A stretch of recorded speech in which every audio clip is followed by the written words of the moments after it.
going to focus in on Europe right now with Citigroup's top equity man, Tobias Levkovich, joins us here. And I was thinking of you yesterday as I was going through all the strategists that started pulling their targets down. Barry Knapp over at Barclays pulled his target down. Wells Fargo pulled their targets down. Jonathan Golub last week at UBS. You're still sticking with a 1,400 year-end target. Mm-hmm. Isn't Europe a huge risk to that? It is. I mean, the question is, how far did we go down this risk parameter?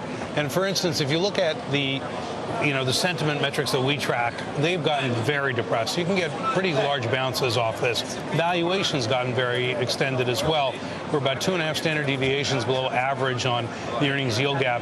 That's only happened in 61 weeks over the past 40 years. In 100% of those instances, which is a number I don't generally get to say, we were up 12 months later. 94% of the time you were up. 6 months later, the gains were double digits. And in the 1 year look, it was about 25%. So you think people are getting then generally just too bearish because not only the facts that you state, but also the swings that we see down here are so huge. I mean, going to 1,400 would only be a gain of 230 points, and that's the kind of thing we can do in a couple of trading sessions. Not really, but a couple of weeks for sure. Look, we did 6% last December in the markets, just in that 1 month. If you look at last year from the August lows, which are late August to the end of the year, it was a 20% rally as well. And we were worried about double dip and all the other things back last summer. Certainly some of the issues today are a little bit more complicated. We have a government that's got to get some jobs programs put together. But to suggest that it's out of the realm of possibility, I think kind of behooves reality. One last point on this. When we set the target last year, it was we had an earnings estimate of $96.50. We bumped that number up to $98 for the S&P 500 earnings. We've pulled it back to 97. And the average is still 99 and change. Yeah, but think about the range that we're talking from 96.50 to 98 and back.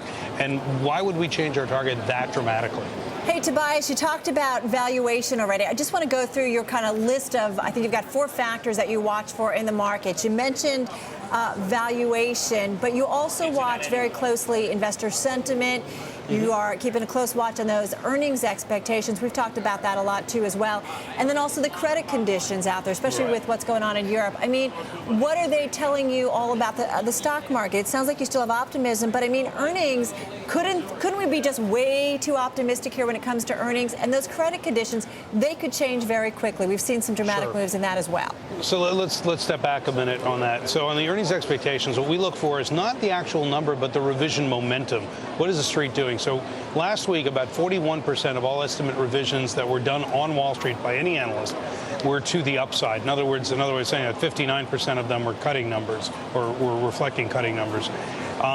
Historically, 40 to 45% is where the market bottoms out.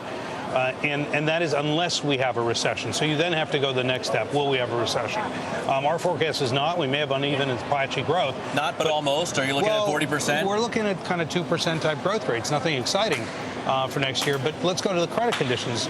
If you go back to 07, 08, when you saw the subprime leaching into the credit markets, Carol, what you saw was about a 200 basis point move in investment grade credit spread, not spreads, the actual cost of capital. Similarly, in high yield, it moved probably about 500 basis points, almost 600.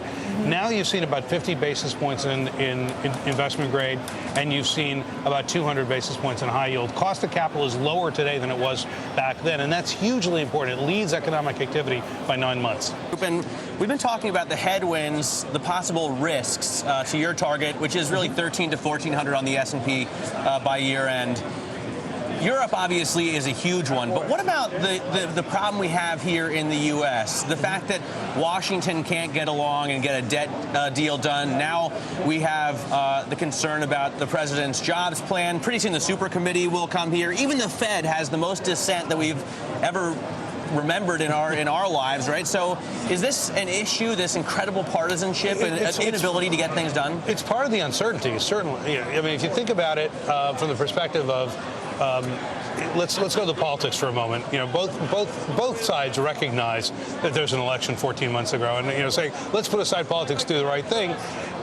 That kind of fell apart to a certain degree when Jack Lew introduced yesterday afternoon the way that the president's jobs plan gets gets paid for in terms of taxes that is just not going to be acceptable to the Republican House. So I think it's there were elements of that plan that there were probably a lot of reasons to cross the aisle and work together. And I think to some degree this has become a political football on both sides. I think both sides are at fault here.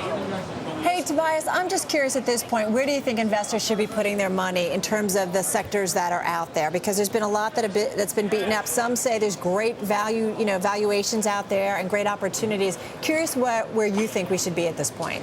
Well, the areas that we're most interested in, for example, within technology, is semiconductors and tech hardware. We think those are the most attractively positioned, both on valuation and some of the lead indicators in terms of stock price performance. I'm not making a judgment about is this a good company, is it a bad company, are fundamentals going to be phenomenal or not. It's how stocks trade that I really care about. Within the diversified financials, within the broader financials, in other words, the asset managers, the investment banks, what used to be called money center banks, were really beat up, look very attractive on our work, and similarly insurance companies do within financials. But that isn't across the board. I wouldn't be aggressively looking at REITs or the banks. The last place I'd look at is within what we would call defensives, food, beverage, and tobacco, as well as telecom services.